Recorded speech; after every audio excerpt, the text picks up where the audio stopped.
Chinese are good at everything. Chinese are better at AI. They can build DeepSeek in 5 times less the cost and have it work 5 times better than ChatGPT.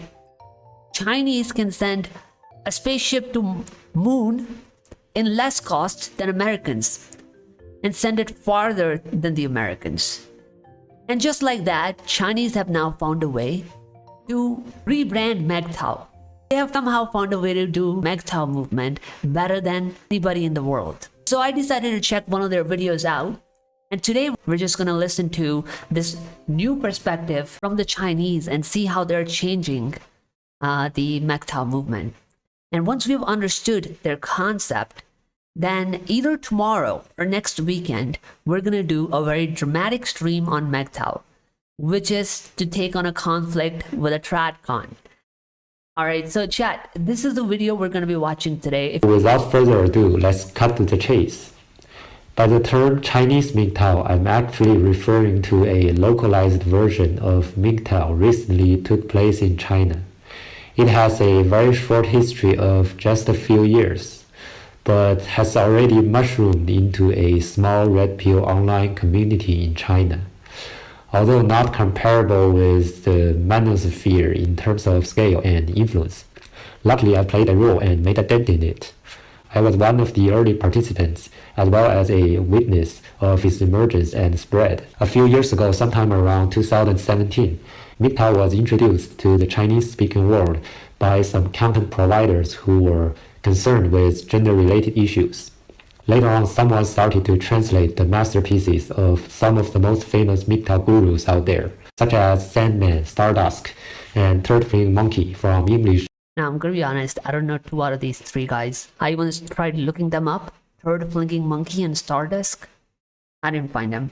Sandman, I'm aware of. I have a lot of input to give on today's subject. MGTOW Buddha. Do you want to be on the stream? I'll pull you on if you want to speak. English to Chinese. As time goes on, more and more Chinese original red pill contents were published. By that time, MGTOW has gained in popularity among a few Chinese red pillers. As a result, our online group began to form, and it was at this point that Chinese MGTOW set off down a separate path and started to deviate from its Western counterpart, due to the fact that there's a disconnection between our subgroup and the manosphere for obvious reasons. Nonetheless, we haven't gone too far from the original MGTOW ideas. We derived all the meat and potatoes from Western MGTOW to develop our own, so there's no fundamental difference between the two. After all, we still identify ourselves as MGTOWers, as opposed to PUA and I know all of them have subscribed to all of the channels. I invited this guy, I left a comment for him. I was wondering if he'll come on the podcast, but he didn't respond. See, this is me right here at the bottom. MRA, or the so-called herbivorous men.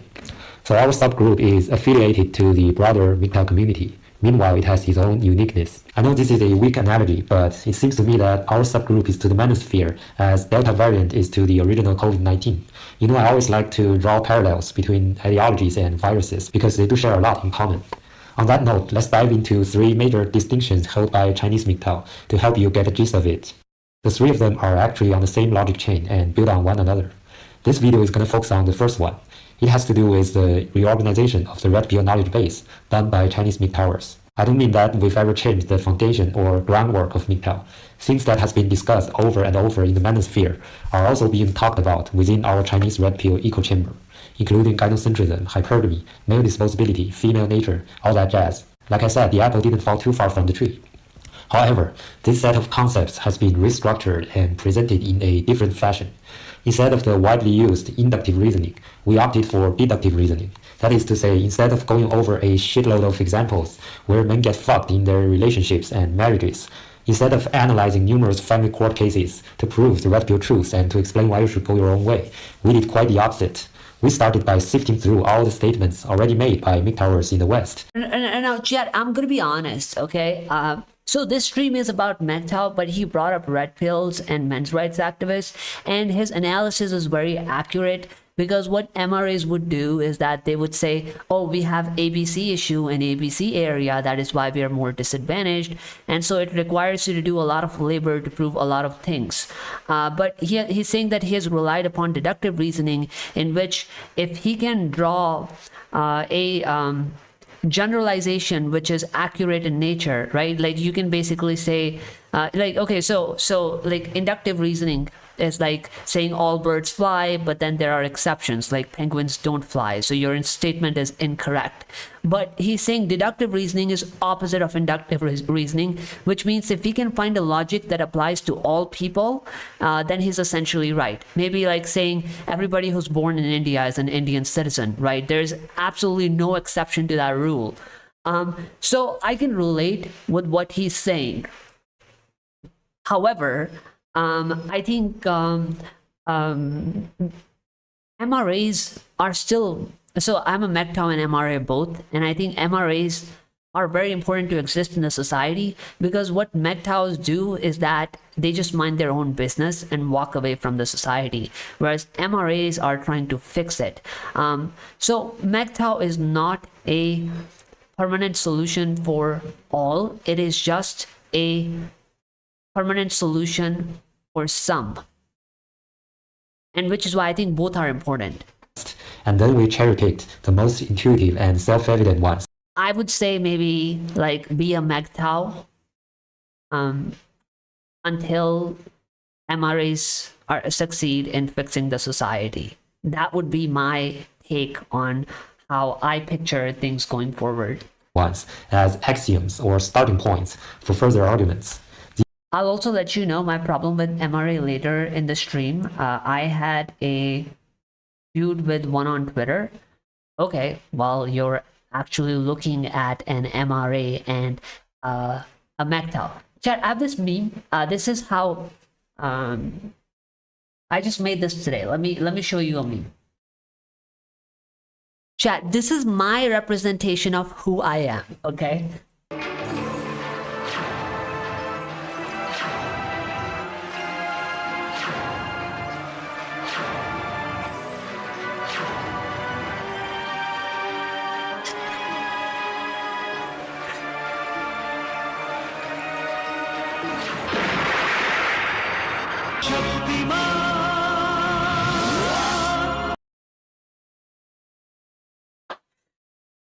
So chat, I think it's very simple, right? I think I made that meme to kind of clarify where I am, right? Is that I think if you want to be a full-on Meninist, you need to have an element of everything. All right, you need to have red pill, you need to have men's rights activism, you need to have a MGTOW, you need to be an anti-feminist, and you need to love your brothers. I think that's what makes a full Meninist. So yeah, I think I'm willing to take your arguments, whatever you have against men's rights, because I am the whole pie, you know? But anyway. These are facts, both unquestionable and universally accepted, from which we could draw conclusions. And finally, we got two of them. Axiom 1, the number of females is the limiting factor of reproduction. Axiom 2, humans are a sexually dimorphic species. You know what's amazing about deductive reasoning is that once we've established our axioms, the remaining statements can simply be derived by pure logic, without the need of empirical evidences or observations. Because if all premises are true, the rules of deductive logic will guarantee the validity and soundness of the conclusions. As long as a statement is deduced from what we are already convinced of, it's going to be rock solid. In light of that, we managed to rebuild our knowledge base in a more structured way. For instance, from Axiom 1, we can easily come to the conclusion that men are doomed to be disposable, simply because the number of males is not going to affect the reproduction rate as significantly as the number of females, which means that gynocentrism, or male disposability, as an instinct, has been hardwired in our evolutionary habits for billions of years, way before the first emergence of Homo sapiens in Africa. I hope this is so true. But it's very refreshing for him to apply that to MGTOW. Chat, there was actually a scientific consensus. As an example, I think it's Serbia, where in the First World War, majority of the male population had wiped out. And so scientists believe that that was an ideal outcome in order to continue the survival of the species. Because if it was the opposite, let's say majority of the women had wiped out, in which case Serbians would no longer exist. They would have gone extinct. Why? The logic is very simple. You have one woman and 10 men, you can only make one baby a year, because the number of babies are only determined by the number of women, not by the number of men, right? If you have one woman, you will have one baby a year, max. You can have 1 million men, and if you only have one woman, you can only have one baby a year. But if it's the opposite, you have 1 million women and only a one man, if one man can manage to impregnate all 1 million women, then you have 1 million babies a year, right? So the logic is that simple. This is what is derived as male disposability. So what he has done, this guy with a high IQ, is that he just said, this is deductive reasoning. It can never be wrong. Because it's true, it is a scientific fact that can never be wrong. So men are permanently disadvantaged as per this logic, simply because they cannot give birth. This is a brutal pill to swallow, yes. Unborn child disposability is off the charts too. Unborn child disposability? Oh, okay. I see what you're saying, the abortion thing. Kirby says you are everything. Yeah, I'm trying to be everything. Need to do that. Okay, so one of my arguments, not against this, but in favor of this. I don't know what his take. I think we should listen to see what he argues further about male disposability. However, I think a lot of the men in the red pill space who know this, that men are disposable, they just ask you to accept it and move on. However, one of my takes is that once you understand that somebody is more vulnerable than the other group, then they need to be a protected class, right? And this is not my standard. This is the standard that society has applied, right? As an example, I'll explain. Hold on. Wait, so chat, what I mean by that is that they have a protected group for women, right? Which is that women can never compete against men in sports, because sports is a competition of the topmost, strongest, tallest, most athletic people in each group, correct? So the strongest of men are always going to be stronger than the strongest women. Okay. So that means women have no chance of succeeding against men in sports where strength is required, correct? So then we consider that as a protected group, which is that we make sports for women where men are not allowed to enter, because it's called a protected group, because they're more vulnerable. You can also apply that logic to, for example, ability to give birth. Since only women can give birth, right? They're more at risk of being exploited, right? Imagine I said, open up a child farm and forcefully impregnate women just to be able to grow the population. Isn't that violence? Who would approve that? Nobody. This is why women are considered protected group. So is it fair for me to argue that because men are more disposable, because the evolution of the species is not determined by the male gender, that means people are more likely to target them for use in violence because they have no value, which is why they should be protected, meaning there should be international agreements, just like there is a climate agreement. There should be international agreements that you cannot exploit men in wars beyond a certain limit, right? And once you reach that certain limit, right, you have to announce mandatory conscription for women to compensate for the lack of men. Let's say, for example, India needs 10 people in the army. So we will put a limitation. You can only get 5 men. And how you fill the other 5 slots is by announcing mandatory conscription for women, right? Because they have to compensate for and this group has to be protected. Now, not everybody's going to abide by that.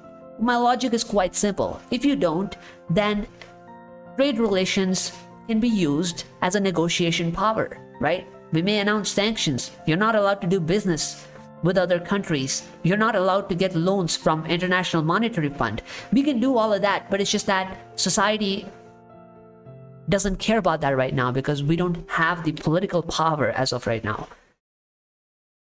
Society protects the weak and marginalized section, but unfortunately society demonizes men who are currently the marginalized group. So my question is whether such a society exists to begin with. Yeah, you're right. I think that's the whole point I was trying to make. Hello, I was busy. I was giving exam. Put in all the best in your exams. No worries. I'm strong. I once left 200 kg for 5 minutes. What? 200 kg for 5 minutes? That's crazy. I hope you understand the gravity of that. There's a certain power to this realization. Now that you know this mechanism is ubiquitous, all the debates and arguments about the what becomes completely irrelevant and meaningless to you. Because whether all women are like that or not, your situation as a man won't get any better. No matter who you are, where you are, as long as you have a penis, you are subject to this natural order. So it doesn't even matter whether or not some unicorns exist in the world.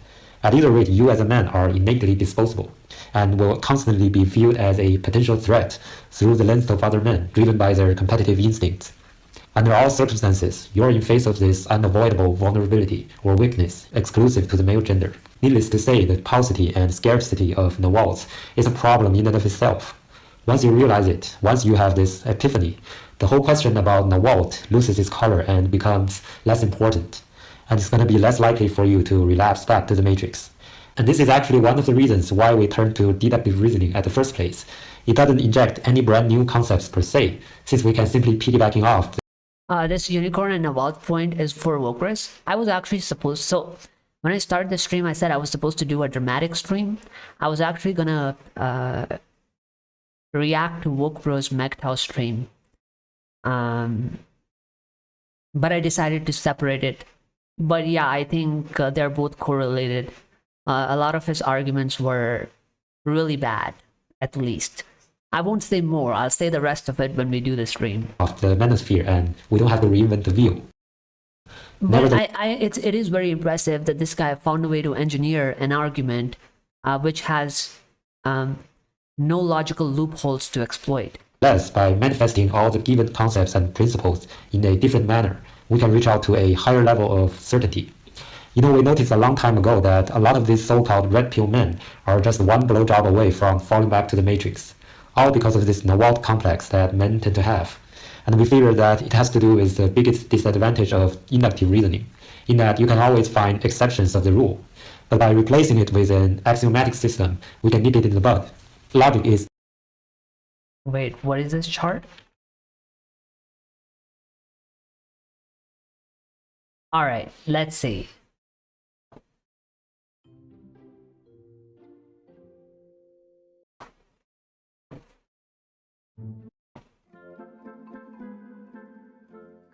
Sexual reproduction.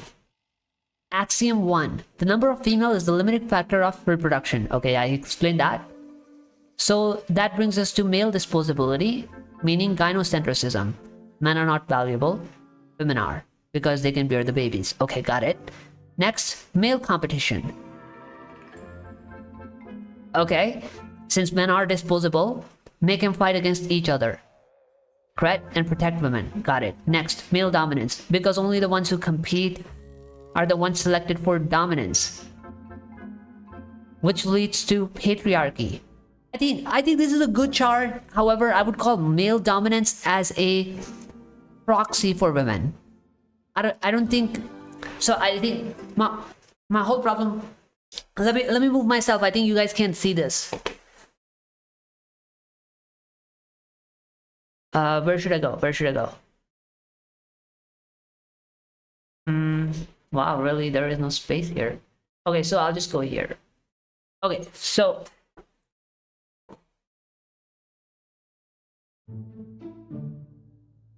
yeah, so what I'm saying here, right? Perfect chart, almost. However, this male dominance part makes it look like we're in control.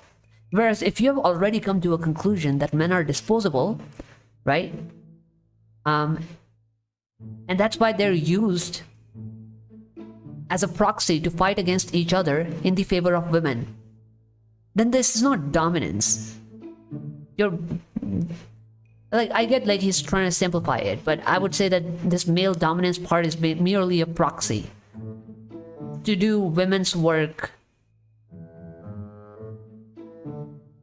in the positions of power, right? And then patriarchy. Okay, fair enough. Axiom 2. Humans are sexually dimorphic species.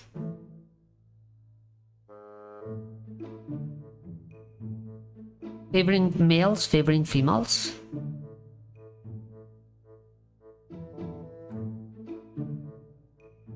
Oh.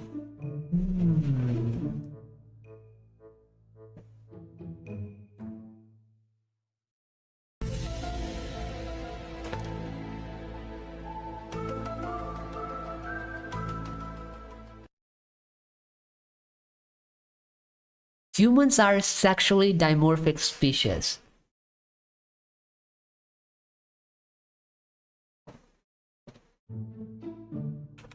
That means that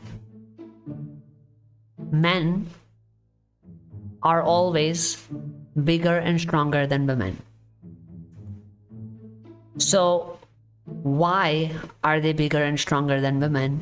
It's because women select bigger and stronger men to mate, correct? Is that what it means, chat? It's always been men versus women because of women. If women had developed a faction of themselves, which is feminism, then it wouldn't have been men versus women. But since they developed a faction, which is a total monopoly now and has no opposition, it has become men versus women. If women can practice hypergamy, why we can't do monogamy? Oh my god, you guys are bringing in words that I don't even know. Do you say monogamy? We already have monogamy. What do you mean? Mike, why Indian men are not united? Like men in West. Is it because of religion, as you said? It's because of distractions, anything you can use to distract them. And I think in India, religion is used for distraction. So the conversation we had on Discord, I was saying that Chinese and Korean men are the first to challenge the system in such a big way because they don't have this religious conflict in their countries where Muslims are the enemy, Hindus are shrinking, we need to expand and dominate, right? They distract them with all of that, which is why men are not able to pay attention to the real issues in India. But Korean and Chinese are atheist, majority of them, so they don't have this pollution. You're doing a good job. You're intelligent, great conversation skills. God bless you. Thank you. I'll answer that later, why men are divided in India, and I even had a fight with an MRA over this on Twitter. But do you want to come on the stream? I'll let you talk today if you want. Yep, that's a sexual... Okay, so I'm right about sexual dimorphism, okay? Sexual dimorphism is basically men are always bigger than women. And if they are bigger than women, it's because the bigger ones get to reproduce with women. And since women are the ones that are selecting them, that basically leads us to the conclusion that selection and choices is always done by women, correct? Is that what this chart is trying to say? So, okay. So, sexual dimorphic species favoring males for competition, meaning disposability. Favoring females for female choice, meaning you get to pick. Oh, no. My god, this is deep, dude. This is really deep. Okay. No, chat, what he's saying is that you favor the males to compete with each other over women in Axiom 2, right? So if you're competing over women, it's like you're trying to one-up each other to impress the women. This is where we oversupply the women with a lot of choices. And since we oversupply them, they're like, we have multiple options. So we're always going to choose the best option. That creates male competition, where guys fight against each other in a competition to become the best one. And whoever becomes the best one gets picked by females. This leads us to sexual dimorphic species, where men are always bigger because only the best ones are chosen after a competition.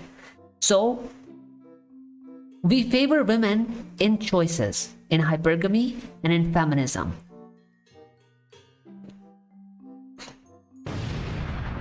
Wow. What a chart. Based, bro. Based. Let's go.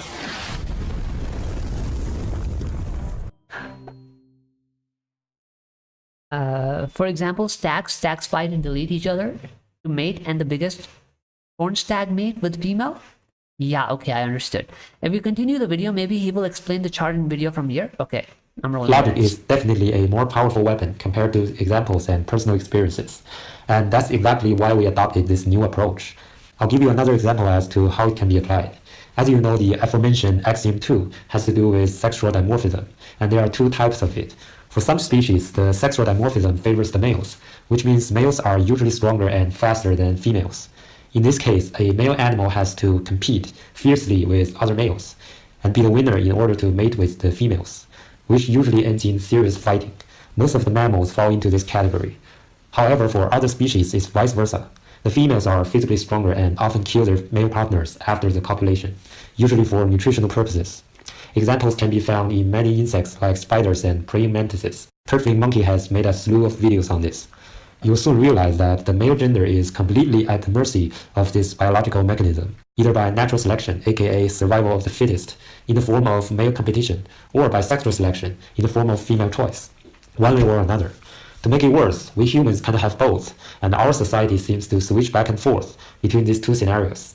On the one hand, the sexual dimorphism favors men in nature or in primitive societies, but on the other hand, humans can build civilizations which mimics the sexual dimorphism of spiders and praying mantises, especially when resources are abundant and safety is guaranteed.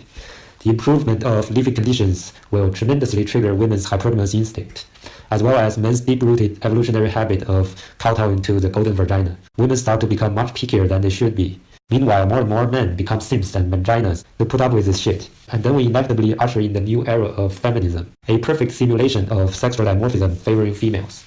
But it's unsustainable due to male adaptation, and will eventually collapse like a house of cards.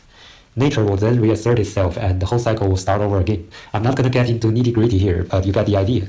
This is another implication. Now, I don't know about this The whole cycle part. will start over again. He says the whole cycle, this is not sustainable, and eventually it will fall apart and the clock will reset. I don't know if that will happen or when it will happen. It's unclear. He didn't really explain that part. The strong men eventually corralled lesser men, forcing them to accept a system that favored the men with power. I don't think I can agree with that. No, that is not my understanding of the political system right now.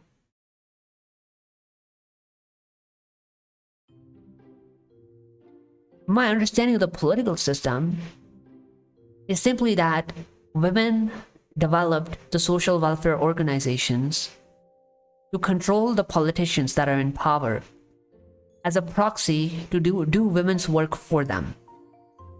And because there are no social welfare organizations for men that are funded, there is no balance in the society, right? So I would say that this is a tug of war, okay? Generally, that's how politics work. Left and right, Democrats and Republicans, Hindus and Muslims, Congress and BJP. It's like you have a tug of war. One guy pulls from here, one guy pulls from here. But what's happened in women's case, in this case, right, is that we only have women pulling from one side and there is nobody on the other side, which is why we get pulled and pulled and pulled as a society with nobody to counter or bring it back in balance, correct? So where you said men in power accept and favor the system because it benefits them, I disagree, because I think there is also a fear and control element. They would be more likely to entertain equality for men if they were not being constantly threatened or controlled by the women's lobby.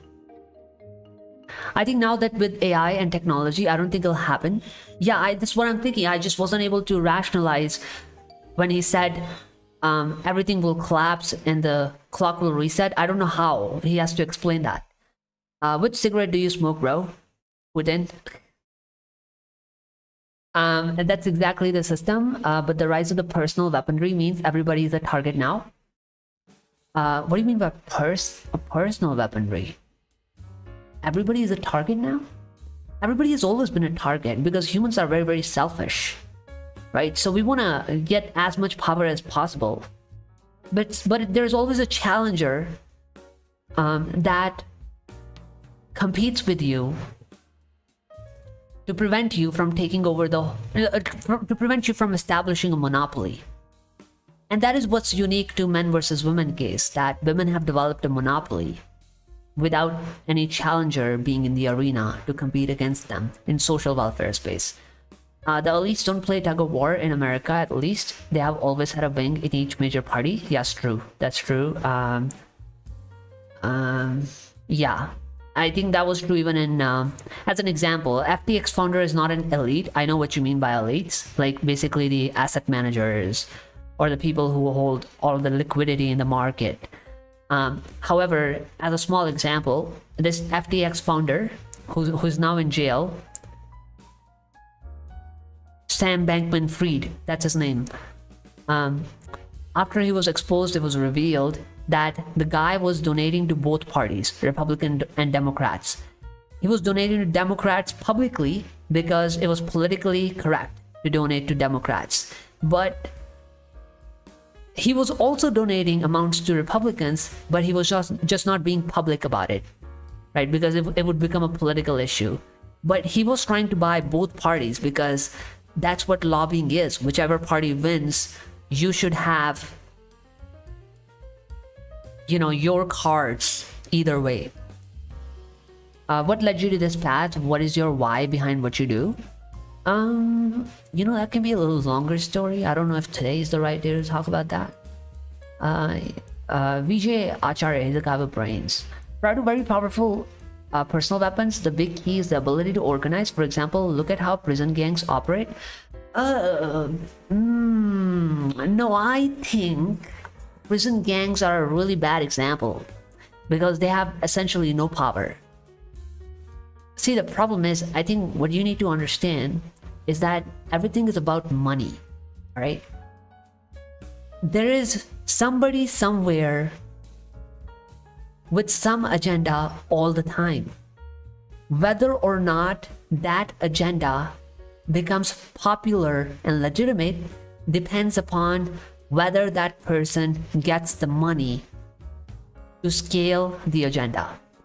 Now, we all know about LGBT over the last 10 years has become so influential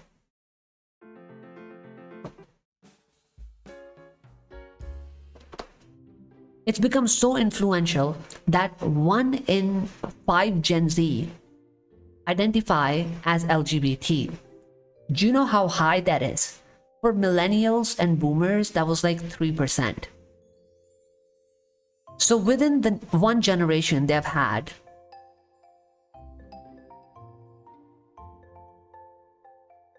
like 6 to 7 times jump, 6 to 7x jump. Now, what I'm trying to say is that these LGBT type of activists always existed.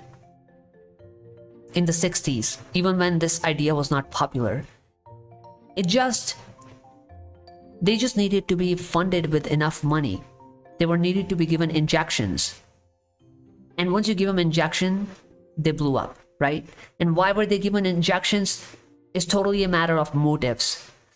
Because pharma industry came up with these surgeries, and they had a lot of products to sell.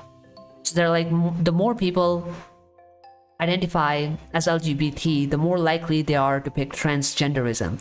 The more likely they are to pick transgenderism, the more likely they are to seek surgeries. More likely they are to seek surgeries, the more likely they are to buy their products, right? Which brings a lot of profits for these pharma companies.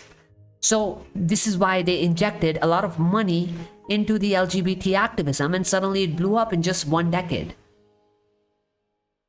Not everybody is as motivated by money as you are. Mirror image fallacy.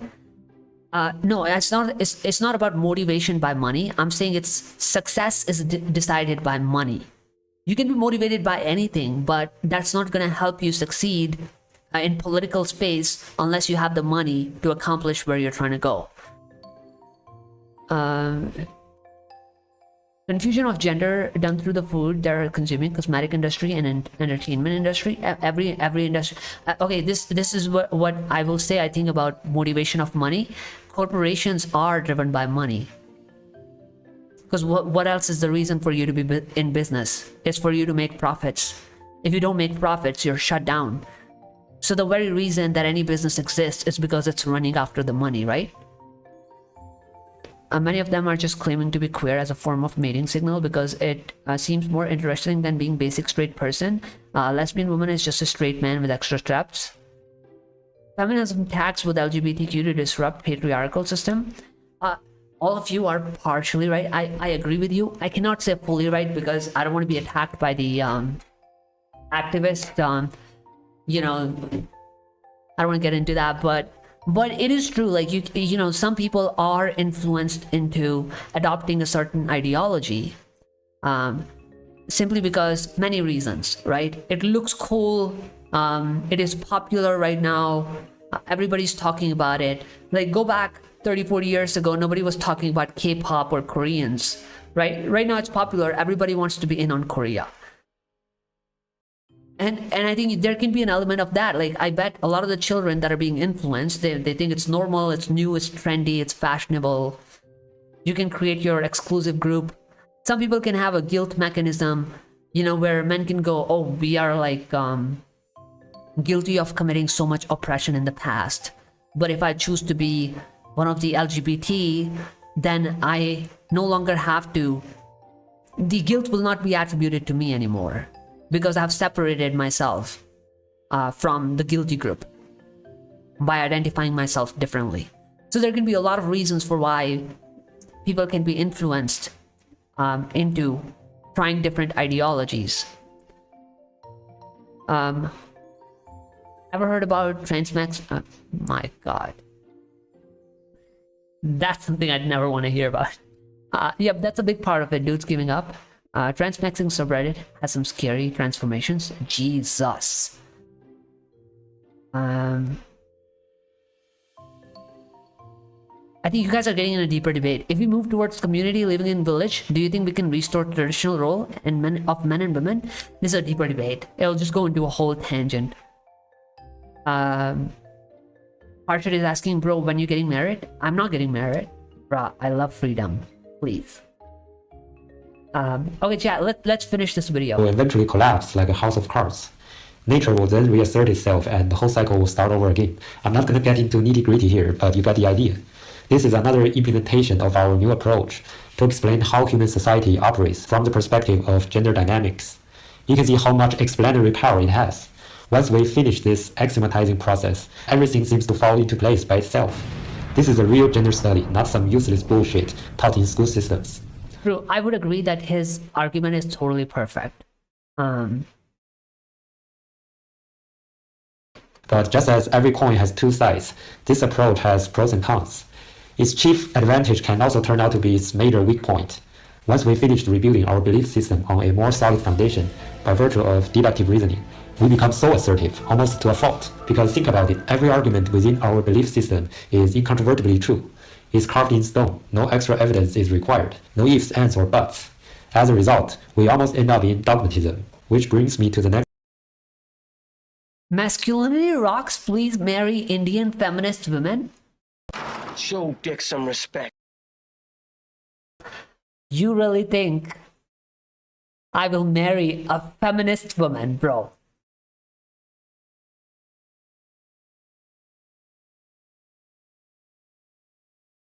Are you sure about that?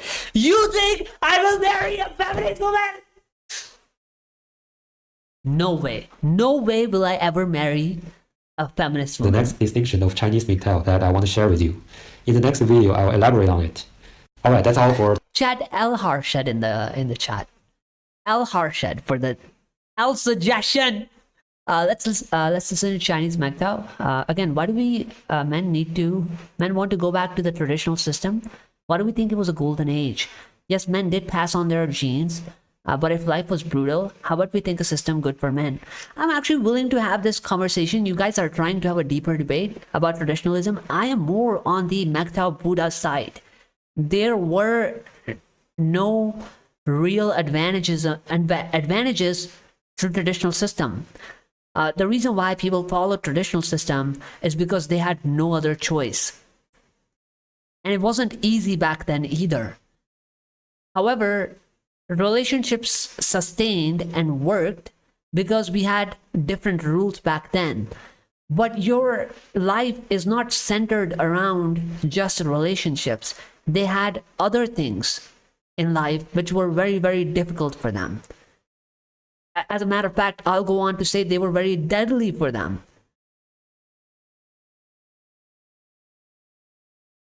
And the reason why we have evolved from traditional society is through industrial revolution. Now there are pros and cons to everything. That industrial revolution did liberate us from some of the disadvantages. Like we are less likely to die now because we're less likely to do dangerous work. And we are less likely to be put in a position where we don't have access to advanced life sciences, right? Back then, people used to die out of food poisoning. People used to die from infection. If somebody was sick, even if he could be treated, there was a medicine for that. It used to take such a long time for a doctor to get to you that you could die while he's on the way, right? Now that we have industrial revolution, we have the longest lifespans we have ever had in the history. But as a result of that, we have been given a lot of other things which have eliminated the traditional gender roles. And I've given an example that a lot of times that women used to do a lot of work at home, like they would do pottery. They do, now you buy utensils from the supermarket, right? So the work of pottery is eliminated. We no longer farm and graze animals, so women don't need to wash animals. We buy clothes from supermarket. Women don't need to make clothes at home. They don't do any knitting and weaving. So all the work is eliminated. What are women going to do?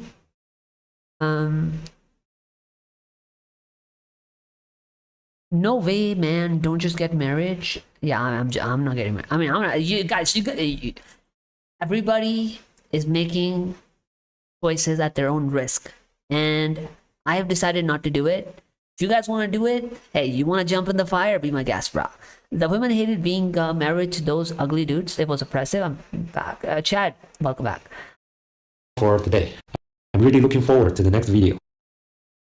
Wait, he has a next video where he discusses pros and cons? As a result, Where's the next video? Part 2, an introduction of Chinese MGTOW, Red Pill Catch 22. What is a Red Pill Catch 2022? The women will be fine. What are you going to do? I don't know what you mean by that question. The women will always be in demand and useful. Most men won't be necessary.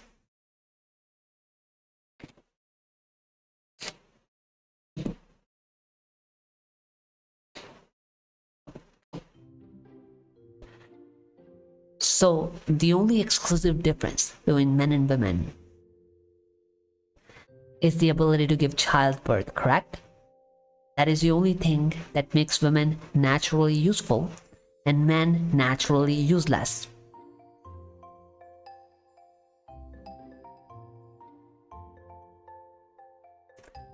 But like I said earlier, advantages and disadvantages is a matter of perception.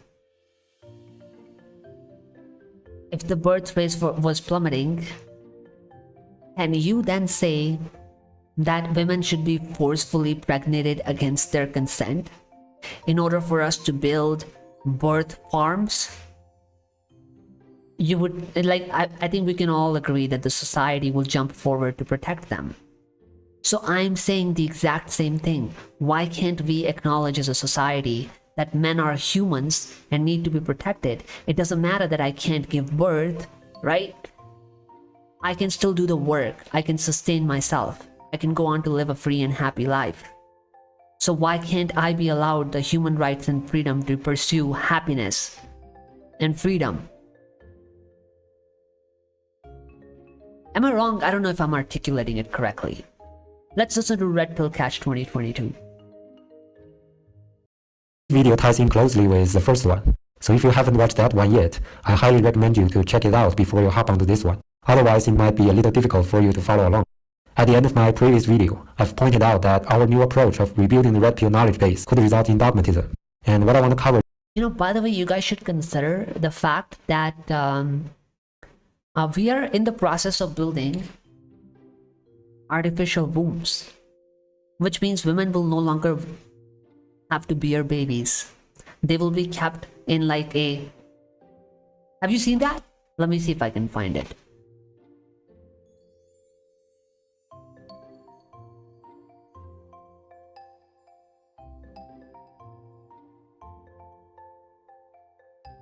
I'm just doing it on other screens because just in case there is something in it. Okay, yeah, here.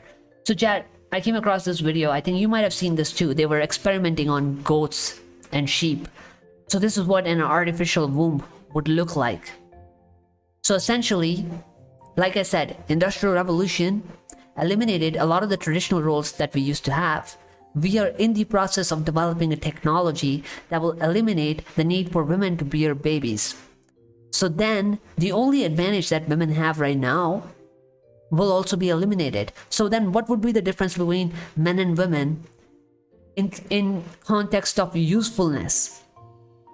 Because we could essentially store the sperms, like we already have sperm banks.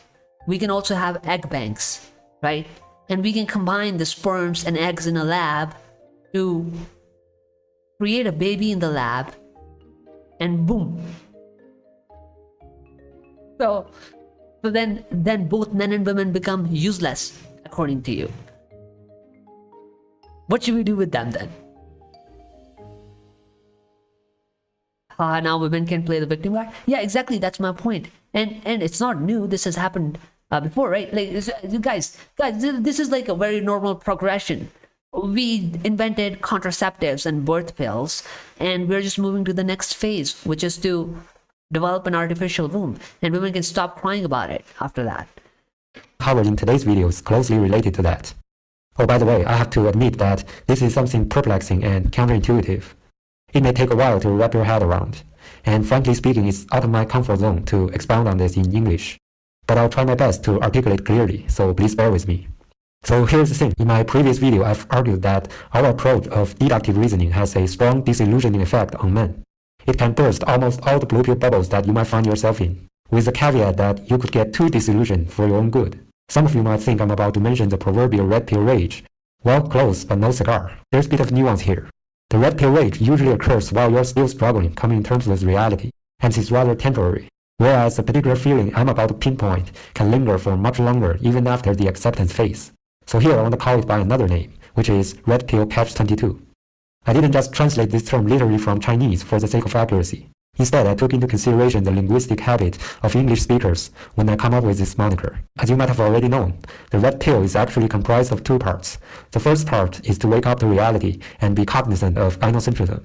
The second is to love yourself and have empathy for other men. These two components of red pill are like peanut butter and jelly.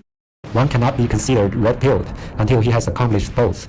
It is insufficient just to realize the world is gynocentric. You also need some self-awareness and have your own best interests as well as men's common interests at heart.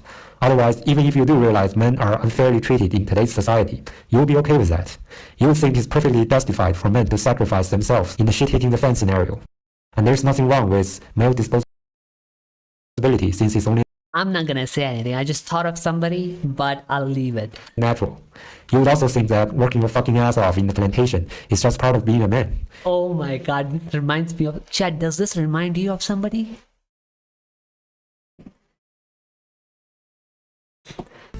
Chat, spam the name in the comment if this reminds you of somebody. You have no self-respect. You would also think that working your fucking ass off in the plantation is just part of being a man.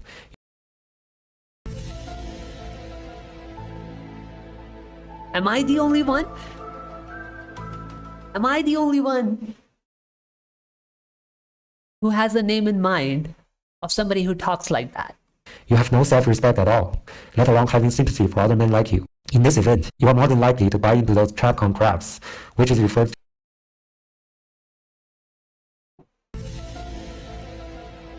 sympathy for other men like you. In this event, you are more than likely to buy into those TradCon crabs.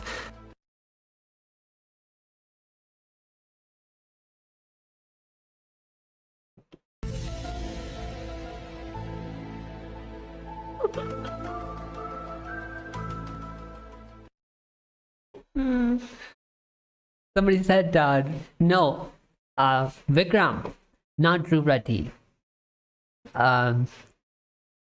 MGTOW Buddha has the right guess. But I think I have a meme on that too, but we'll do it next stream. It's like feminists and tradcons have something in common. Okay. So it makes sense why you named Dhruv Reddy, because Dhruv Reddy is a feminist, and MGTOW Buddha named Woke Bros. Woke Bros is a tradcon. So it made you think of two different answers because both of those answers have something in common. We will talk about that, maybe next stream. Which is referred to as right-wing gynocentrism. On the other hand, if self-respect is the only thing you have, yet you don't have a fucking clue of what's really going on in this world, you're still not fully red-pilled. You don't understand that men and women are fundamentally different and designed for different reproductive purposes, because you've been duped and bamboozled by feminist narratives, aka left-wing gynocentrism. You would end up in this delusion that gender equality is somehow achievable, and you would advocate for egalitarianism. You might think you have all the innate privileges that women have, but you really don't.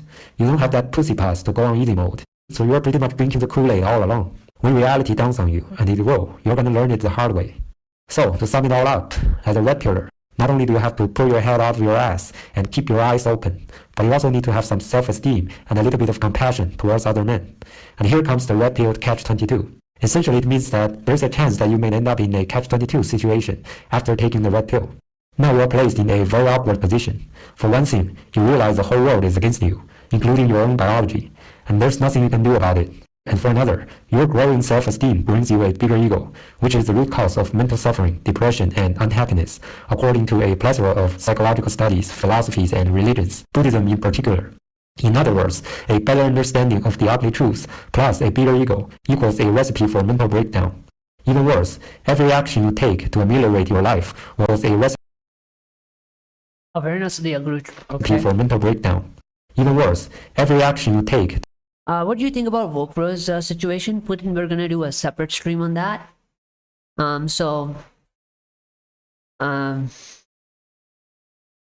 was gonna do it in this stream, but I thought it might get very long. And secondly, I was not fully prepared because I was editing and I didn't get a chance to work on it completely. So I've separated. This is part 1, where we're only going to talk about Chinese MGTOW. We'll do part 2, where we'll take on Woke Bros argument. To ameliorate your life will turn out to be a disservice. Every workaround or shortcut that you can think of is bound to be a futile attempt. PUA, MRA, social reforms, ideologies, traditions, life-guiding philosophies, self-actualization, you name it. Whether they purportedly work on the macro level or on the level of each individual man, none of them is the antidote in that they're all going to boost your ego eventually, which is tantamount to pouring gasoline on fire. So far, you might also have realized that this conundrum, this red pill catch-22, is something exclusive to. This is why I tried to invite this guy over to a podcast to have a conversation, because it seemed like to me that he thinks that MRAs are not a solution at all. I don't know why he thinks that. I would have loved to know his perspective on it, because he looks like a really intelligent person, and maybe he might tell me something that I don't know. However, from my understanding, acquiring a political power does have its advantages, and if men's rights activists are able to get money and political power, they can succeed in asserting their influence over the others. So I don't know why he thinks it's not a solution. I just think that MGTOW is an easy solution, which is immediately available, whereas MRAs is a difficult solution that has very delayed or unpredictable outcomes. And MGTOW is guaranteed easy access right now. And I think that from my perspective, in my personal life, I think I have taken both solutions. I decided to be MGTOW because I wanted easy, immediate solution to freedom right now, and I took it. But I also decided to be an MRA because in order to achieve a permanent solution, I need to acquire political power, right? So I think combination is better. The antidote in that they're all going to boost your ego. Invite Dav Lohan. He's an intelligent fella as well. I would love to invite him.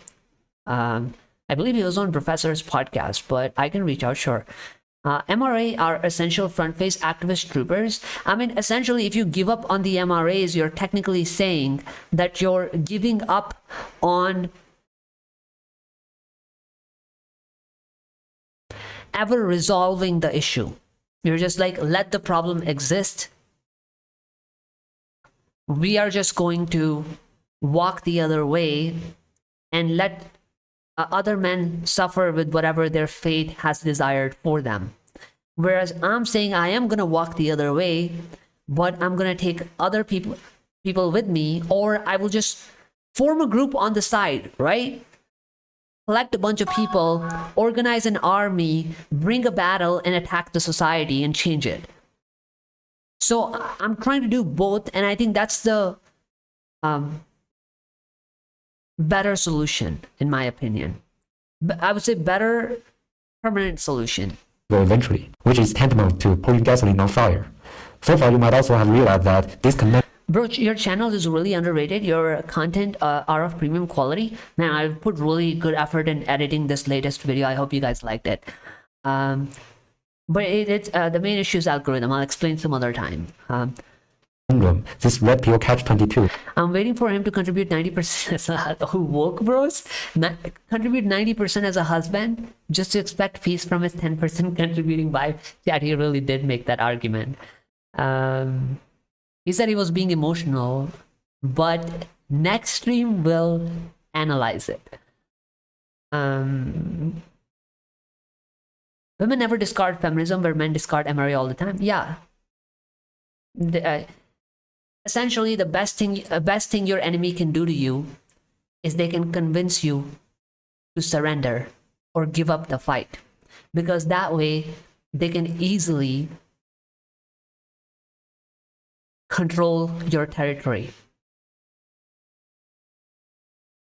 If you put up a fight, it's much difficult. Is something exclusive to red pillars. Neither blue-pilled men nor. And women understand how important this is for them to have political power, which is why they unite together to attack anything and everything that goes against them. Women will ever endure such kind of negative feeling. As mentioned above, the blue pillars either live under the rock or have no self-respect, or both, like a walking dead. Their egos either missing altogether or wrapped up in their blue pill bubble, so they don't get bummed out as you do. And it's also not a concern for women. Although women are egoistic creatures, they don't feel as afflicted as you do. Their ego is well protected because they are the de facto privileged gender. They can pretty much get their own way. Their privileges are granted not only by society, but also by nature and evolution. For their sexual marketplace value is front-loaded like winning a lottery, whereas a man has to earn it through years of drudgery or competing with other men. That's just the way the cookie crumbles. Welcome to gynocentrism. Even if you do make the decision to go your own way and only have your own best interests at heart, you are still facing so many limits in this gynocentric society. Yes, you might be able to somehow overcome certain obstacles, but you also have to put extra effort in it, unlike women who are on the gravy train until they hit the wall. On top of that, even a post-war woman is much better off than the average Joe. I'm not saying females outnumber males in the upper class. What I want to stress here is that when a woman is going through a rough patch, she can always receive assistance either from her beta cucks or from the big daddy government, while on the contrary, guys. This is exactly why majority of the homeless people are men. Because all of the social support is reserved for women. Completely on his own. Heaven forbids that he fall behind in his game. No one's got his back. No one gives a rat's ass about him. Look no further than the skilled sex ratio of homeless population in countries. Wait, yeah. 70% male, 29% female. So much for being a weaker gender. You're so protected. And this is what I mean. Women have certain vulnerabilities, but everybody jumps to protect them. Bro, you have read the news about a 104-year-old man who was jailed for more than 40 years over a false murder case?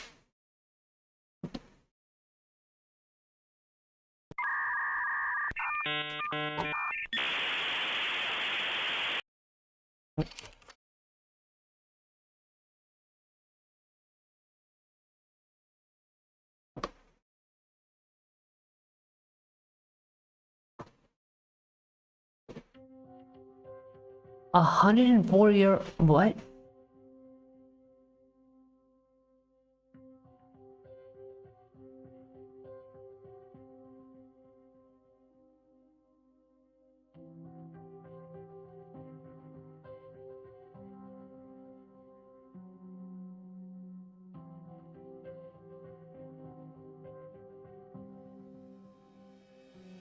When was he convicted?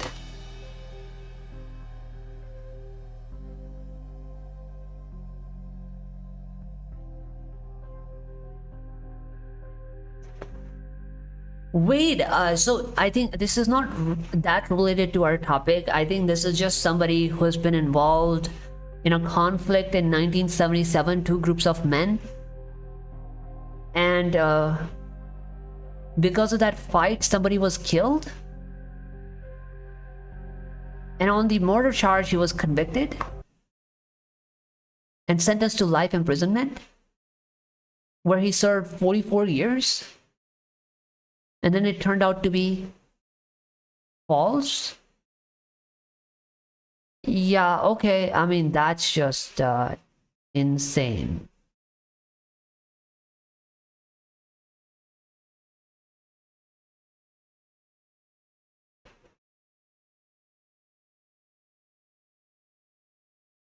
But like, I think it might have a whole story by itself. It's not relevant to our stream today, but I'll look into it later.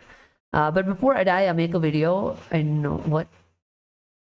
Men in West, we hate feminists. Indian right-winger, we love feminism. We believe in equality. Walana Takna. Yeah, Indian right-wingers love feminism because feminism has more political control here than in US. In US, American right-wingers denounce feminism simply because it goes against their Christian values, and at the same time, Christians themselves have a lot of political power on their own, so they're not dependent on women to win the votes. However, that is slowly changing. The conservatives are becoming weaker and weaker in America right now. Their own women, traditional women, are betraying them over abortion issue. So, like I said, the reason or the way women are able to control politics is simply because of their chauvinism. You can call it unity. They band together and betray any loyalty to any group. That means their religion, their people, their race, whatever it might be, their country. They will betray anything just to be able to fulfill their personal motives. And men do not think like that. It's like Canada and the United What? Ajib Bakri never get tired of men bashing? States of He still does that? America. You can Google the statistics, it's quite startling. With that being said, you'll probably feel so envious of women. Don't get me wrong here, this peculiar feeling has nothing to do with misogyny. It is due to the fact that after you imbibe the red pill, you become as egocentric as a typical woman, if not more. But at the same time, you know for sure that you can never replicate what women can enjoy, even after you undertake all those self-improving projects out there. So you start to feel dissatisfied, disturbed, helpless, or how do I put it, unbalanced, for the lack of a better word. And this could drive you nuts. Remember, the ego is self-preservative and judgmental, and constantly compare yourself with others. When you get to know that the game is so rigged and there's nothing you can do to make a shift, you pretty much lose all interest to play it. It doesn't necessarily mean that you cannot improve your life. It's just that any improvement you make is going to somehow trigger your ego, which will ultimately bite you in the ass. No matter how hard you try, you can never have those attentions and entitlements that women rejoice in. And you will become so discouraged. What he's calling ego is actually resentment. It's when men come to realization that they are really the ones that are politically weaker, and individually alone there's nothing they can do to change things, and it's because of that they become really bitter, which I think is fair for anyone to feel. Discouraged at the mere thought of that. You will be asking yourself, why bother to self-actualize? Why bother to get motivated to do anything in your life? This chain of thoughts can put a damper on your MGTOW journey immensely. Imagine you're playing a video game. Sure, you can level up to unlock certain skill sets and explore the map or what have you, but you can never tap into the source code or modify the default settings of that game. It's such a grind when you think about it. I hope today's video can help you fathom how deep the rabbit hole goes. It's far beyond the obvious. That was actually a double example. I wouldn't want to play that game. It was rigged against me. Compared to red pill rage, and it's more than meets the eye. So the next thing to talk about is possible solutions to it. So far it seems that anything we do is gonna subsequently undo itself, since every action Wait, he's gonna tell us about the solutions? we take involves our ego, where all the problems arise. The whole thing is so paradoxical, which leads us to the burning question: is there a silver bullet to tackle it once for all? But I don't want this video to be tediously long, so I'm gonna have to save the answer for the next video. Please stay tuned, I'll catch you guys on the next one. Wow. Mick, say something about a screenshot I sent you about Indo-Pak conflict. You sent me a screenshot. Oh, Indo-Pak conflict? Bro, that does not fit in today's stream, but if it is something short, I can take a look at it. Hold on. Oh, you sent me earlier. Okay, hold on. Oh, this. Yeah, okay, chat. I'll show this to you. Chat, this is the screenshot Brother Putin had sent here.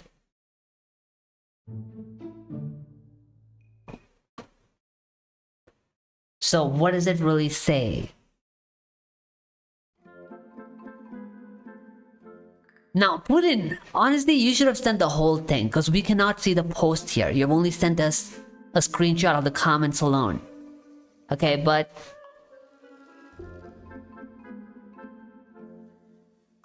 it says this woman needs this type of person. See, this is what I'm saying, Putin. What is the context? Which type of person? Okay, chat. Let's just assume the post was about a dude being toxic, okay?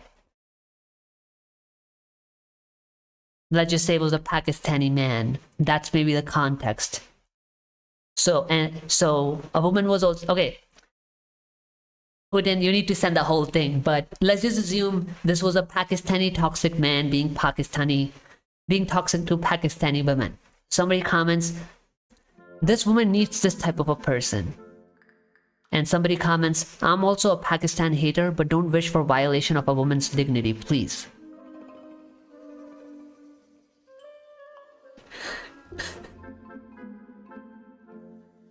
Putin goes, why not? Putin, is there more to this screenshot?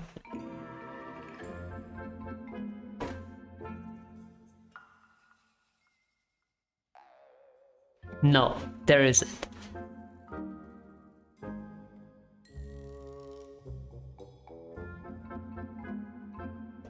Let's get back to the stream. The point here was probably that Indians want to hate on Pakistanis, except if the Pakistani is a woman, then they don't want to hate on it. That's probably what you're trying to say. So we're at part 3, which is called Transcendence. This is the last part of his video, where he's going to give us solutions.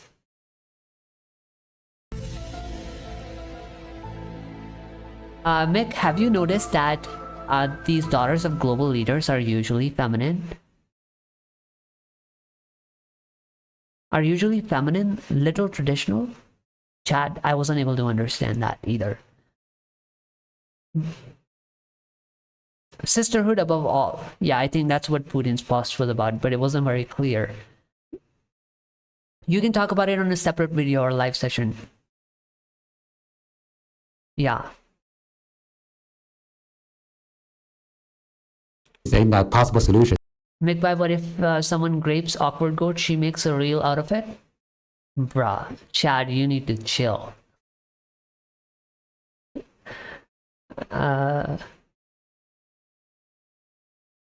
Hawk, okay, this is the context. So Chad, Putin is saying the context of this comment is that a Pakistani man harassed a Pakistani actress who said something bad about India. And this guy said she deserves that. Other guys. Okay, chat. What he's saying is that in the clip, there was a Pakistani actress who was talking shit about India. So in the clip, she can be seen being harassed by a Pakistani man. So somebody commented, this woman needs this type of person because she's toxic to India. So nobody cares what happens to her, right? It's like somebody's getting a piece of their own medicine. But an Indian woman is defending her simply because she's a woman before she's Indian. That's the whole point. Can we move on now? Solutions to Red Pill Catch-22. In case you are still unfamiliar with the term, let me quickly refresh your memory. Basically, it describes a paradox that you might get yourself into after all the phases of Red Pill. Once you fully digest the pill, two things will happen. For one thing, your self-esteem is much higher, which will inevitably reinforce your ego. And for another, you have a clear vision of reality and hence you are fully aware that things are out of your control. And here arises the problem. Your bigger ego is ensnared in a predicament that seems insurmountable. You're going to be dying for solutions to get away with it. But soon you'll find out that any step you take will eventually defeat the purpose of solving the problem, because all your attempts either don't work at all or will further boost your ego, which cancel out your previous efforts. The sad truth is that the truth is sad. This red pill side effect is such a pain in the ass. No panacea is available for it, unless transhumanism comes true. It's like playing a video game that you already know is rigged, and there's no way to hack into the source code. As a result, you lose all interest to continue on this unfulfilling game, because you know for sure that you'll never acquire the game experience that meets your expectation, especially when you realize other players are using cheat codes. That's the best metaphor off the top of my head to illustrate the point. Now, given that the big picture is unalterable. Yeah, I think that goes in general. It's a great example. I don't know if anybody would want to risk their life fighting in UFC if they could never win. Like if it was automatically rigged against one player, what would be the point of fighting if you can never win? And suicide is not the answer. You're pretty much left with only two options. Option 1 is to create or find a male-only space immune to female infiltration or entryism so that your ego won't get triggered every so often. You know, the world we live in really resembles a massively multiplayer online video game where you can find special areas separate from the actual main maps. You know, in World of Warcraft, they're called dungeons or instances hosted on a different server, which provide a respite from the global server. A male-only space is very similar to that. This option can be deemed as a form of escapism. Another option is to let go of your ego, for it's the underlying cause of all your spaghetti syndromes. So you better chuck it in the fuck it bucket and move on with your life. No. Both of these two options are difficult and requires a lot of mental energy. Lo and behold, this dark cloud has a silver lining.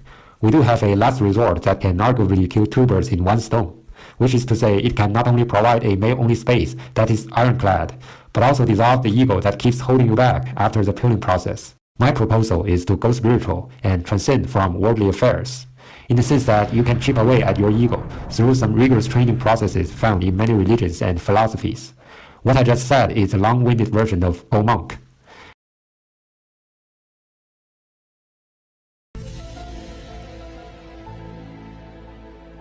Dad, how many of you are going to take that suggestion?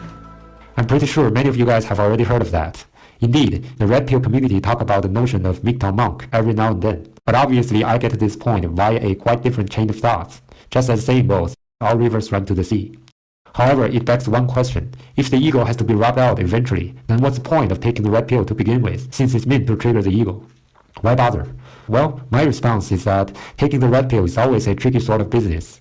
When you're still in the plantation, a sense of ego is required because it incentivizes you to jettison your slave mindset and get rid of your ball and chain. But once you are fully unplugged from the matrix, the exact same ego, this self-image of who you are, will in return get in your way of pursuing inner peace, or equanimity if you will, and endlessly drag you down to the grave cycle. So essentially you have to do the pump and dump to your ego. It's a two-step procedure where the ego serves as a vehicle to your final destination. It goes without saying that the peeling process is never a smooth sailing. It involves a lot of twists and turns, ebbs and flows. You have no choice but to navigate through this complexity. Last but not least, there is still one question left. Why is monk mode or spirituality considered a male-only space?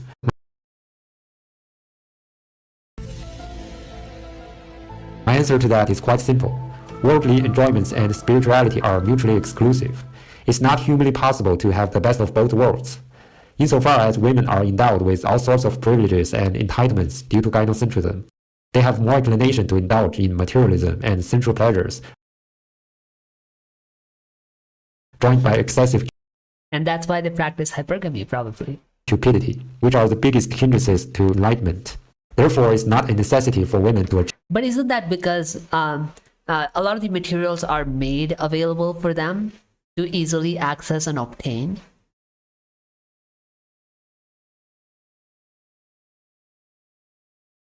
spiritual goals. They simply fall short of incentives to do so. If you happen to be a female listening to my video and you think you are exceptional, don't quote me on that. I'm talking about the way it is in general. Also, let me clarify that I'm not misogynistic in any way, shape, or form, because I know it's harmful to my mental health. I simply want to lay out the facts here. Technically speaking, life for women has always been on easy mode. Chat. Yeah, I think my understanding is logical in nature, right? It's just like how in the wild, if hunting is legal, then they hunt the animals all the way up to an extinction. Correct? So the reason why women practice hypergamy and they're more materialistic than men is because material is made more accessible and available to women. And if it's available, why won't they get it? And I don't even think it's about the gender. It is just about human nature. Would you ever reject $1 million billion lottery if it was given to you? I don't think so.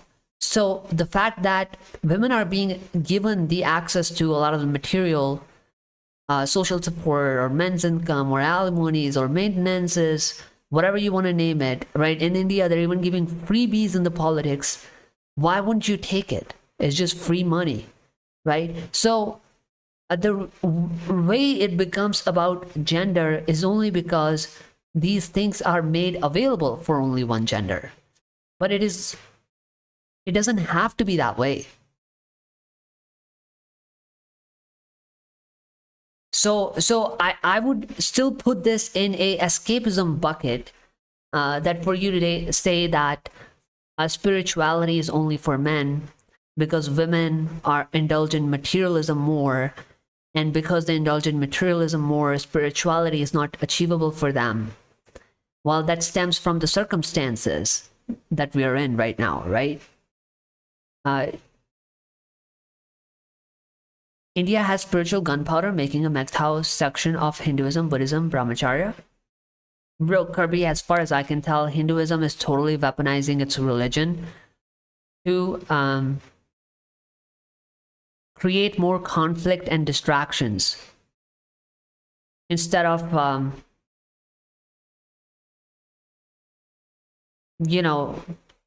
helping men.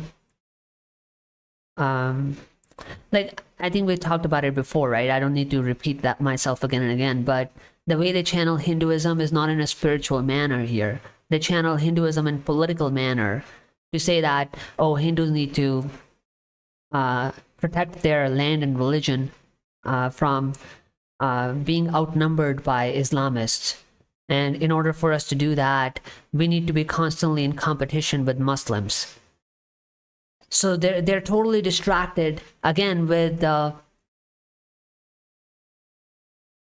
worldly conflicts, right? Which is not spirituality. If you're tied down or grounded down to worldly conflicts. So I don't know if Hinduism is a right a recipe to succeed in that. Yeah, because they're the ones reproducing. Women are free of that burden.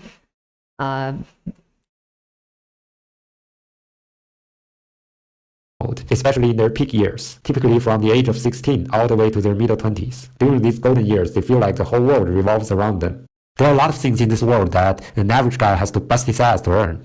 I think dudes should just revoke their submission to women.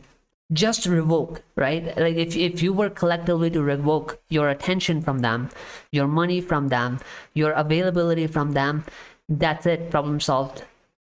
money, sex, houses, cars, and other. Yeah. See, you make it available, so they end up using it. If you revoked it, then they would have to work for all of it themselves. Material possessions. Those things are at the fingertips of a woman at her prime years. She can always find a sugar daddy or simply leech off of her beta providers. I'm not saying she'll go down this route for sure. Don't get me wrong, she can still be the strong and independent woman as she may. But she always has this alternative or plan B at hand to fall back on in case she fucks up. If you're a man, forget about it. You don't have that luxury. When your life goes to the shitter, you are toasted, period. On the flip side, however, all these discomforts and challenges of being a man can turn out to be a gift for you, in the sense that you are forced to mull over some fundamental questions about the world and life in general, which is the precondition of awakening. Keep in mind that the wound is where the life gets in. Suffering is the mother of religiosity, as has been proved throughout human history. You know, in most religions, earthly desires and acquisitions. See, who was that who was talking about Hinduism? See, this is what I mean. Earthly desires and acquisitions, including your sense of ego. This is what Hinduism, and I'm not isolating Hinduism, but like most religions do that. And they're not guiding you to spirituality, they're guiding you to politics and worldly desires. Including your sense of ego, are viewed as distractions that distance you from divinity or a higher state of consciousness. Mick, I don't think that will happen in mass though. There will always be sims to fill the vacuum. I agree with you and I also disagree with you. I think it is just a matter of influence. As an example, like I said earlier, if millennials were only 3% of the LGBT, how is it possible that the next generation, which is Gen Z, ended up multiplying it by 6 to 7x, where they identified 20% of them identify as LGBT. Why? Because media does have a very strong influence on people. And if you were to have strong media to influence the men, they're likely to change their behaviors, because human behavior is programmable in nature. It's just a matter of, do you have the power to program the masses or not? Right? And so why I said I partially agree with you is because right now we don't have the power to influence men in masses, which is why it is true that there will always be simps to fill the women's desires. However, if we were to get access or reach to them, right, and influence them, a lot of them will exit. In Hinduism, they're called Maya, meaning illusions. That's exactly why monk mode is so difficult for women to infiltrate, because they usually find it hard to shuffle off mortal coils and to renounce worldly pleasures. They're so attached and addicted to what they have access to in the physical world, which is very gynocentric.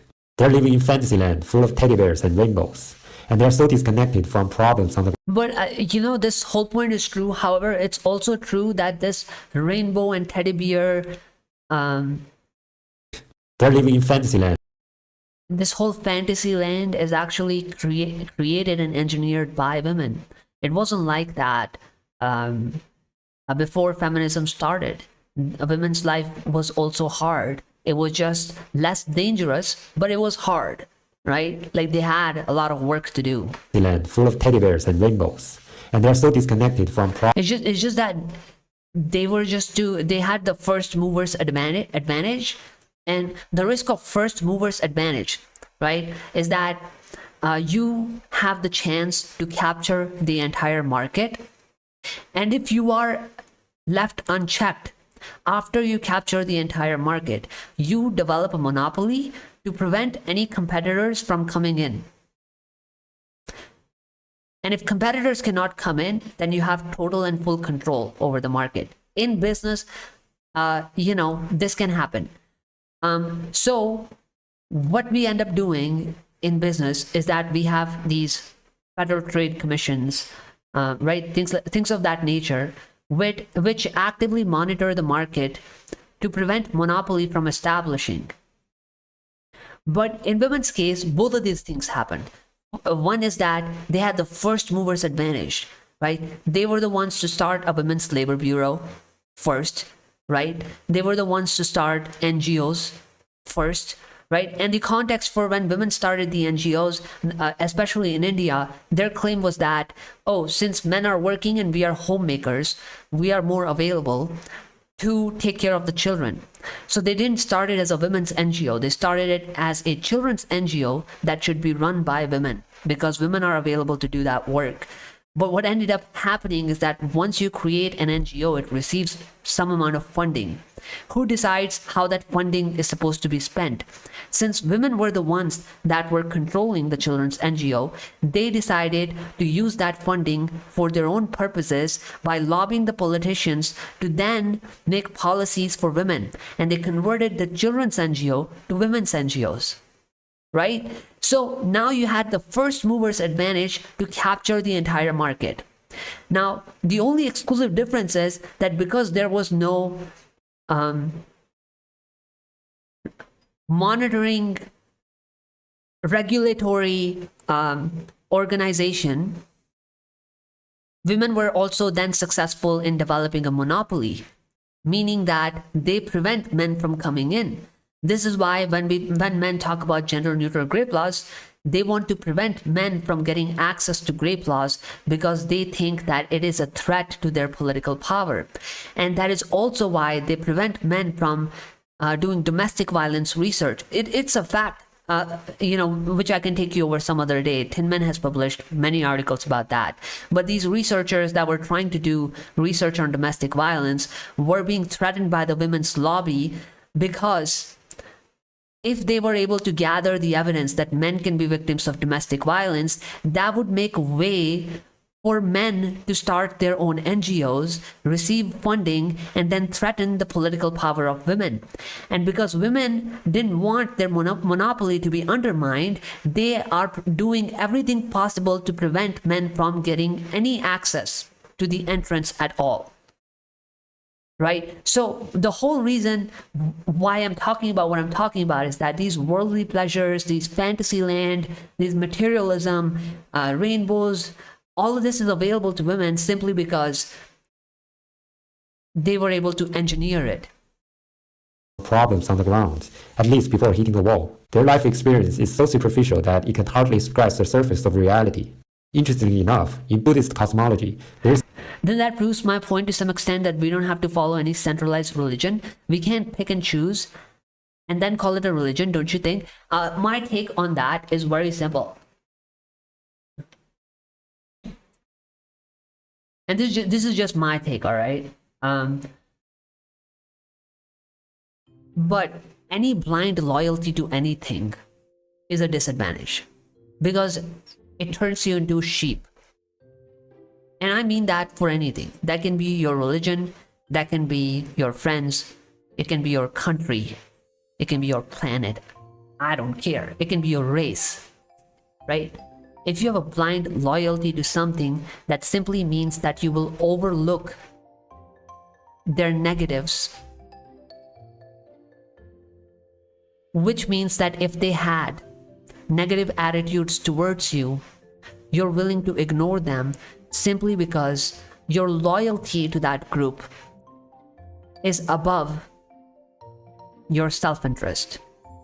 Now, this looks very charitable, but the reason where it becomes exploitative is because the group that you're loyal to starts taking advantage of you. So it's always good to have a bargaining power, right? Not to have monopoly and not to bind yourself to anything. Always have a fear that you can leave someone. And if they have a fear that you can leave them, they're more likely to treat you fairly. Versus you're binded in a contract with a single employer, they don't have to give you a single raise. And they can make you work 12 hours a day because they have no risk of losing you. And I think that goes for religion as well. Concept called six realms of existence, or samsara, where the endless rebirths of all sentient beings occur. These realms are identified as follow: gods, demigods, humans, animals, hungry ghosts, and hells. And what's remarkable in the teaching of Buddhism is that the most favored realm isn't God's realm, but the human realm. According to early texts of Buddhism, a god or deva doesn't need to work and is able to enjoy in the heavenly realm all pleasures on earth. However, the pleasures and comforts of this realm lead to attachments, craving, and lack of spiritual pursuits, and therefore no enlightenment. On the contrary, the human realm is considered optimal, for it offers an opportunity to attain nirvana and snap out of the circle of samsara. For those of you who don't know, nirvana refers to a blissful state when a person realizes non-self and liberates from all worldly sufferings and attachments. I, for one, am not Buddhist, so I would prefer to take the metaphorical meaning rather than the literal meaning as it relates to this concept. This teaching of Buddhism is so revealing and fits squarely into the gender dynamics we're talking about here. The heavenly realms exactly resembles life for women. Another point I want to make is that the pursuit of worldly pleasures, possessions, and success has a lot of limitations and even fatal flaws. It's finite, imperfect, and in an ultimate sense, unsatisfactory. I know this sounds like mental masturbation, but I didn't just put this out of my ass. In fact, this argument has been backed up by a number of studies and theories in behavioral psychology. To simply put, it's just not humanly possible to gain happiness permanently, because humans presumably tend to return to a relatively stable level of happiness despite major positive or negative events or life changes. This is something called hedonic treadmill, also known as... Yeah, that's relatable. I think it's similar to if you were served your favorite dish every day, it will no longer be your favorite because you'll eventually get bored of it. as hedonic... We only value things in contrast with something we don't like, right? Like something is only good if you have a comparison to something else that is worse. adaptation. In economics, there are similar concepts like diminishing marginal returns and anchoring effects explaining the same principle. Moving forward, it can be inferred that people who have a better quality of life are more likely to experience disappointment or dissatisfaction because no matter how wonderful their life appears to be, over time they'll adapt to their current situation and get used to it sooner or later. When shit happens, and it will happen according to Murphy's law, they're gonna feel much worse than the normies. This feeling can also be defined as lose aversion. Apparently, it applies to... This is probably why women think they're disadvantaged, because in reality they're a lot privileged, and a little bit of a discomfort makes them think that they're oppressed, whereas men have always lived underprivileged, and so any kind of discomfort doesn't change their state of mind. They happen to think their life is a normie, they're still living a normal life. As to women who hit the wall at a certain age. In stark contrast to that, people who are less fortunate tend to feel less discontent and miserable when things go south. Yeah, I think that's understandable, right, Chad? Like, don't you think that these kids who live in poverty in India, like you would see them in the train tracks, maybe they're scavengers, picking up the garbage. They tend to laugh, smile, and play together. Even though their lives are miserable, they're able to find happiness in it, because that's the only thing that they have ever known. So they don't have a knowledge of loss because they never gained anything to lose it. Whereas a billionaire can lose $1 million and feel like, oh my God, fuck, I had $1 million and go into depression. Right? But he wouldn't look at, like a guy who has 100 million loses $1 million. He wouldn't look at $99 $99 million he still has. He looks at 1 million that he lost.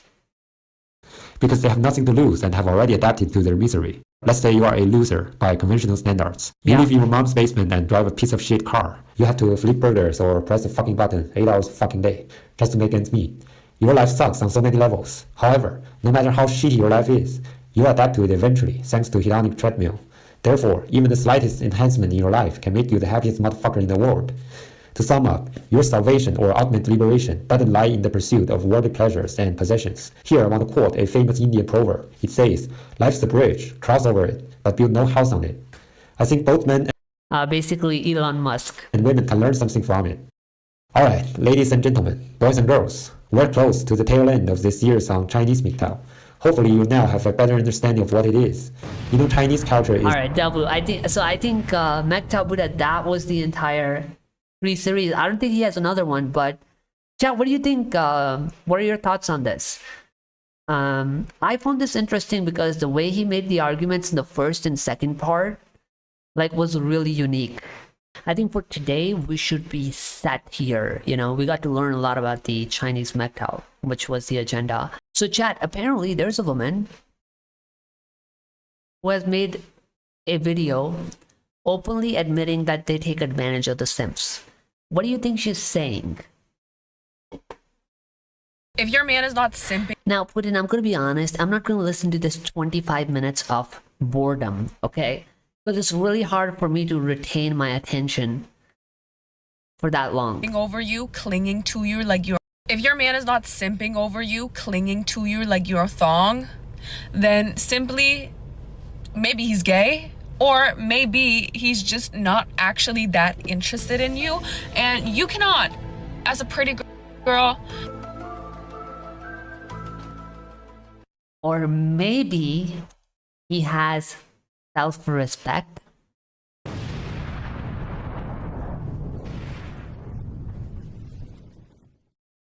As the beautiful, amazing woman you are, afford not to date a simp.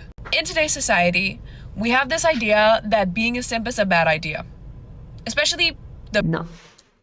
Being a simp is a really good idea for women because you're benefiting from it. It's a bad idea for men because we are losing in the process. I know that your brain doesn't brain, so let me help you. men, the alpha men up there on the podcast talking to each other. Oh, I think a macho man eats a carnivore diet and Nobody says that, but you're just exaggerating. Okay, go ahead. he bench presses 500 pounds or whatever. I don't know what these men get up to, but Exactly. You don't know, but you want to claim anyway, correct? You don't know. You just admitted it. But you want to yap anyway. they probably get up to something behind the cameras of these podcasts, and I'm not gonna tell you what it is, but we can only guess. But with this very big spike in alpha male content, we see all of these men talking about, oh, a simp. A simp is a man who doesn't have any masculinity. He has masculinity because masculinity simply comes from biology. However, what he doesn't have is self-respect. Why? It's very simple.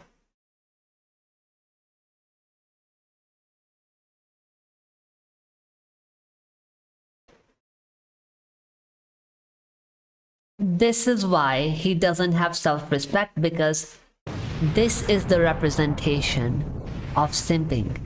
Clearly, you want it because you benefit from it, right? But this guy doesn't.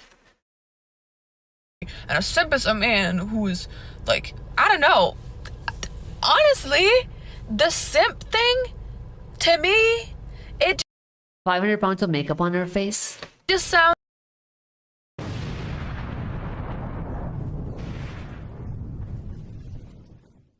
like trying not to please women. And if you're not trying to please women, who are you trying to please? You're first and foremost, you're definitely Yourself, okay? trying to please the patriarchy. You're Oh my god. Chat, I don't think we can do this. definitely trying to please the male gaze. You're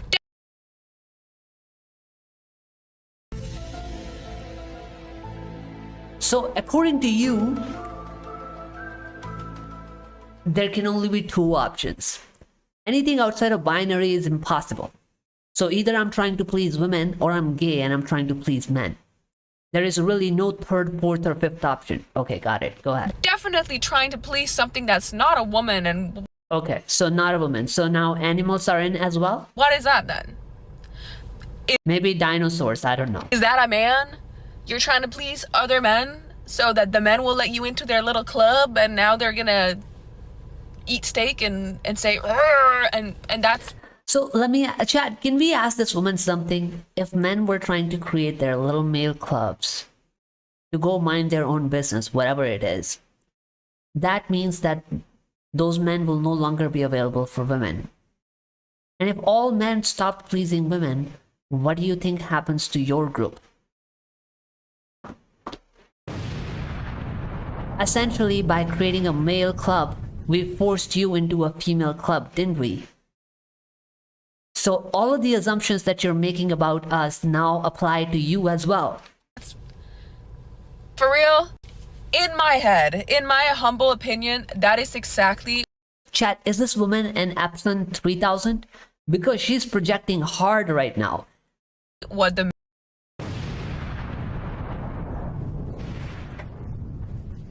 Imagine saying that men are not pleasing her and then also saying they're gay and they're pleasing each other. But the reason why you're ranting here in the first place is because you're not getting the male attention. So you're the one that is having to isolate yourself, you insecure femcel. You're the one that is probably having to suck up to women because no men are giving attention to you. The men that are saying that being a simp is bad, or oh, he's just simping, or oh, you want a simp. You know what? That actually rings the same way as when men start saying that you're gonna end up alone, or you're gonna end up with cats and you're gonna be single forever. It's like, is that a threat? You're saying, oh, you're gonna. No, that is not a correct equivalence.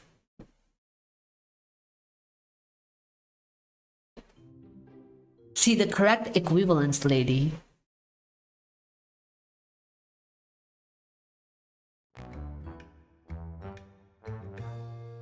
is that if men have to simp for you,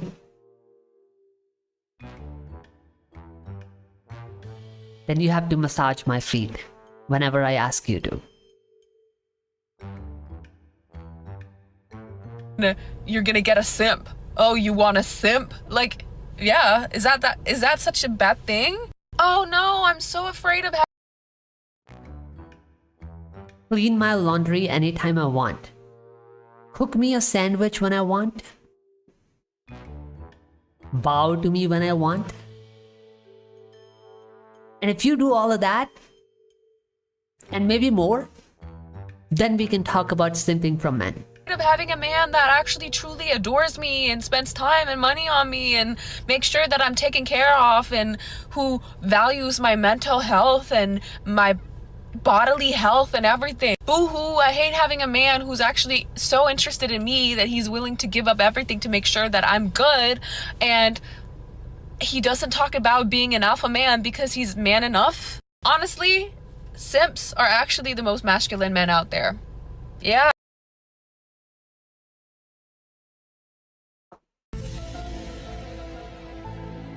She also said men should be treated as a dog. I don't know where that is. I don't think I can listen to 25 minutes for this to find the dog part. Right, Chad? I don't think we want to listen to the whole of this thing. Wouldn't be a topic of conversation because it wouldn't be something that you were trying to flip a power structure about. It's like when men say that women and So she just admitted that it's a power structure. Oh my god, how arrogant, Chad. Okay, Chad, I think that's all. I think we get it. Like, nobody's gonna listen to 25 minutes. Unless you guys want to, then let me know. Before I go, so let me just explain what's going on with the algorithms, okay? You know why this channel is not able to scale?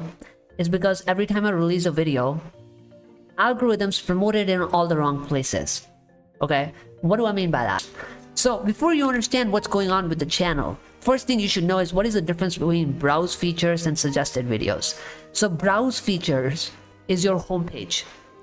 That means that any videos that are promoted here are marked as browse features, right?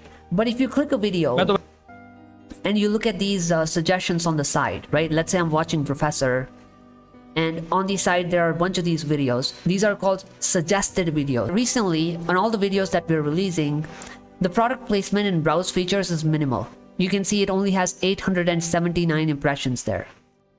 But it has 4,100 impressions in suggested. Now, if YouTube is promoting it in suggestions, then this is basically like product placement. Are you placing the product in front of right audience? If I am selling gold, I should probably suggest it next to a finance YouTuber. If I'm selling a phone, I should probably suggest it next to a tech reviewer, correct? So since I am a meninist, right, you should suggest my videos next to other meninists. But these 4,100 impressions, guess where they're going? Scary Reels addiction in Gen Z. Super Bowl halftime show, Kendrick Lamar. It's going next to Kolkata doctor case. Why did Bhaskar Shetty family kill him? How AI solved this 20-year-old case. So my point is that, you know, why would somebody who watches Super Bowl, Kendrick Lamar, a hip-hop fan, or somebody who's watching videos about Gen Zs, or AI, which is a tech related video or crime related video, Kolkata doctor case, which is a feminist type of a video, right? Bhaskar Shetty, who is even that person, right? Again, Kendrick Lamar, multiple hits on Kendrick Lamar, Lawrence Bishnoi. Why would this type of audience want to watch a Meninism video? That is my real question. And so every time that I release a video, algorithms send it to the wrong type of audience. So the video that we have released today, you can look at all the impressions that are going, right? They're going to the suggested. And what type of videos are they going to exactly, right? The data has not come in yet fully, but you can see some of that materializing here. And you can see that it says The End of Good Times, a Sunday show, which is a comedy show probably. Dark Side of Instagram, Billionaire Buffet, Beginner's Guide to Lord of Mysteries. Why would any of this audience want to watch my content? Right, so at the end of the day, I think my videos just are not getting promoted in front of the right audience. And that is the real issue why this channel is not growing right now. So a good example of successful promotion is my early videos. They were being promoted correctly. So you can look at this old video, which is about how female stand-up comedians insult men, right? And if you look at the impressions here, majority of the impressions are in browse features, which is at homepage. So for a third video, it was performing really, really well. Right? The second largest impression is in YouTube search. Again, great choice. And then third largest, which is the least, is in the suggested videos. Right? And you can see only 1.6% of the people click from suggested. But 3.4 and 4.5%, which is still bad, but it was a third video, so it was pretty good. Now you can look at today's video, right? In browse features, I have a 13% click-through ratio.